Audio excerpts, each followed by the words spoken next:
थोड़ी पुरानी सी बात है। एक बार परवेज नाम का एक लड़का था।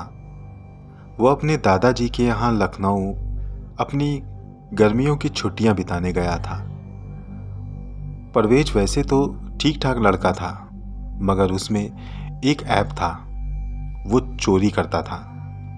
जैसे ही उसे मौका मिलता, वो अपनी किसी भी पसंदीदा चीज को चुरा लिया करता था। कभी कभी उसकी ये हसरत ऐसी भी हो जाती थी कि वो लोगों के घरों में फांदने से भी कतराता नहीं था। ऐसे ही अपनी छुट्टियां बिता रहा था। अपने दादाजी के यहाँ पर वो जगह जगह पर घूमता था। लोगों से जान पहचान भी थोड़ी सी बढ़ा रखी थी। वहां पर एक और लड़का था जिससे उसकी अच्छी दोस्ती थी। दोनों ही साथ में समय बिताते थे। उस दौरान शहर में एक मस्जिद बनी हुई थी जो बहुत ही पुरानी थी। कहते थे कि वो अकबर के ज़माने से बनी थी और उसका ढांचा अभी तक खड़ा था। हालांकि अब उसमें कोई जाता नहीं था, मगर फिर भी कुछ लोगों ने अपनी तरफ से उसकी देखभाल जारी रखी थी। मस्जिद में एक दान पेटी थी जिसमें लोग अपनी हैसियत के मुताबिक पैसे दान किया करते थे। उन पैसों से या तो लोगों की मदद कर दी जाती या फिर उनसे मस्जिद की मरम्मत करवा दी जाती। लोग वहाँ के ईमानदार थे और इन सब कामों में बढ़ चढ़कर हिस्सा भी लिया करते थे। जब दान पेटी पर परवेज की नज़र पड़ी तो उसने मन ही मन उस दान पेटी के सारे पैसे को चुराने का इरादा कर दिया। उसने अपने दोस्त से वहाँ के बारे में पूछताछ की। उसका दोस्त उसे बताता गया कि वो बहुत पुरानी मस्जिद है और लोग बड़ी ईमानदारी से उस दान पेटी में पैसे डालते हैं और वहाँ की देखभाल करते हैं। मस्जिद के बारे में जितनी भी मालूमात उसे थी, उसने सब कुछ परवेज को बता दिया था। परवेज ने चालाकी से सवाल करते हुए अपने मुताबिक सारे सवाल पूछ लिए थे। उसके दोस्त को ये नहीं मालूम था कि उसका इरादा क्या है।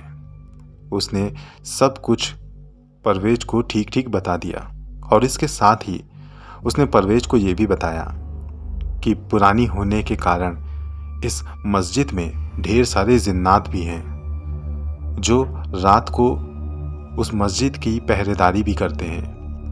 परवेज को इन सब बातों को सुनकर कोई परवाह नहीं हुई। उसे तो बस ये सब झूठी बातें लगती थीं। उसे लगता था कि ऐसा कुछ नहीं होता। बातें करते करते वो अपने दादाजी के घर आ गया। खाना पीना खाकर रात को सब लोग सो गए। अब रात के लगभग 12 बजे परवेज चुपचाप उठा और घर से निकलकर मस्जिद की ओर चल दिया। वो दबे पांव मस्जिद की ओर जा पहुंचा और अब वो मस्जिद के सामने खड़ा था। पुरानी मस्जिद जिसकी कुछ दीवारें ढह चुकी थी, लेकिन कुछ लोगों ने उसे अभी भी मेंटेन करके रखा हुआ था। उसकी ढही हुई दीवारें फांद कर वो मस्जिद के अंदर जा पहुंचा। पहले तो उसे थोड़ा सा खौफ आया क्योंकि उसे उसके दोस्त की बात याद आई, मगर बाद में उसने इन बातों की परवाह ना की और अंदर जाने का रास्ता खोजने लगा। अंदर जाने के लिए उसे मस्जिद का ताला तोड़ना पड़ता और ये काम उसे बड़ी खामोशी से करना था। लिहाजा उसने वहीं से पड़ा हुआ एक पत्थर उठाया और उससे मस्जिद का ताला तोड़ने लगा।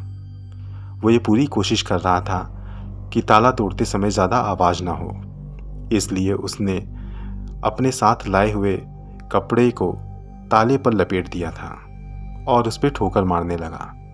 कुछ देर के बाद मस्जिद का ताला टूट गया। उसने मस्जिद के अंदर अपना कदम रखा और जाकर दान पेटी के पास गया। दान पेटी का ताला तोड़ दिया और उससे सारे पैसे निकाल लिए और दबे पांव अपने घर भी आ गया। वो बहुत खुश था। उसे लग रहा था कि जिन की बातें सब झूठी बातें हैं, क्योंकि वो बिना किसी रोक टोक अंदर चला गया और पैसे भी निकाल लाया था। उस रात उसने सारे पैसे अपने बैग में रख लिए और चुपचाप अपने पलंग पर जाकर लेट गया और फिर सपने देखने लगा कि जब वो अपने घर जाएगा तो इन पैसों को खर्च करेगा, और यही सपने देखते देखते वो सो गया। अगले दिन इलाके में हंगामा हो गया कि मस्जिद का ताला तोड़ा गया है और सारे पैसे गायब हो गए हैं। किसी को कोई खबर नहीं थी कि पैसे आखिर गए कहाँ। 1 से 2 दिन बीत चुके थे और पैसे परवेज के बैग में चुपचाप रखे हुए थे। 2 दिनों के बाद एक रात जब परवेज सो रहा था तो उसने एक आहट सुनी जिससे उसकी आंखें खुल गईं। उसने देखा कि एक बहुत ही पुराने बुजुर्ग, लेकिन उनका चेहरा काफ़ी रोशन था, वो उसके पलंग के पास खड़े थे। परवेज उठकर बैठ गया। उसने कहा, जी आप कौन? इस पर उन बुजुर्ग ने कहा, बेटा तुमने ये अच्छा नहीं किया। मैं जानता हूँ कि तुमने वहाँ से पैसे चुराए हैं। तुम्हारी भलाई इसी में है कि तुम वो पैसे वापस वहीं पर रख दो, वरना इसका अंजाम अच्छा नहीं होगा। हम तुम्हें समझाने इसलिए आए हैं क्योंकि तुम किसी नेक इंसान के पोते हो और उस नेक इंसान ने बहुत नेकियां करी हैं। ये उन्हीं की नेकियों का सबब है कि तुम अभी तक सलामत हो। मेरी बात को नज़रअंदाज मत करना। ये कहकर वो बुजुर्ग वहाँ से लंबे लंबे कदम बढ़ाते हुए बाहर निकल गए। परवेज को तो 1 मिनट के लिए समझ में नहीं आया कि आखिर उसने ये क्या देखा था। उसे कुछ थोड़ी देर समझ नहीं आया। फिर वो चुपचाप लेट गया। सोचने लगा कि शायद किसी ने उसे देखा है। मगर अगली सुबह जब उसकी आंख खुली तो उसे ये सब कुछ एक सपने जैसा लगा। उसे लगा कि उसने कोई ऐसा सपना देखा है जो उसे सच्चाई की तरह मालूम देता है। उसने उस सपने को नज़रअंदाज किया और अपने कामों में लग गया। उसने मस्जिद के पैसे वापस नहीं किए। अगली रात वो फिर सोया और फिर से उसे वही बुजुर्ग सपने में दिखाई दिए। सपनों में आकर उन्होंने कहा कि तुम मेरी बात का नज़रअंदाज मत करो। मैं जो कह रहा हूँ उसे मान लो, वरना भुगतोगे। ऐसे कहकर वो बुजुर्ग गायब हो गए। परवेज की आंख फिर खुल गई। उसने फिर से उन बातों को नज़रअंदाज कर दिया। इस रात जब परवेज सोने गया तो ये बड़ी गहरी नींद में चला गया। उस रात उसे कोई सपना नहीं आया, मगर आधी रात के वक्त उसने अपने पलंग को हिलता हुआ महसूस किया। इसकी वजह से उसकी आंखें खुली तो वो एक अजीब सा नज़ारा देखता है। वो ये देखता है कि वो पलंग पर लेटा हुआ है और मानो कि उसका पलंग हवा में चल रहा हो। बड़े बड़े पेड़ों की शाखें उसके चेहरे को छूते हुए गुजर रही थी। वो उठकर बैठ गया तो वो ये देखता है कि उसके पलंग के आगे पीछे बहुत ज़्यादा तादाद में बहुत ज़्यादा लंबाई वाले इंसान चल रहे थे और 4 इंसानों ने तो उसके पलंग को पकड़ रखा था। ये कद में बहुत ज़्यादा लंबे थे। उसका अंदाज़ा उसने इस तरह से लगाया था कि पेड़ों के ऊंचाई के बराबर उसका पलंग था।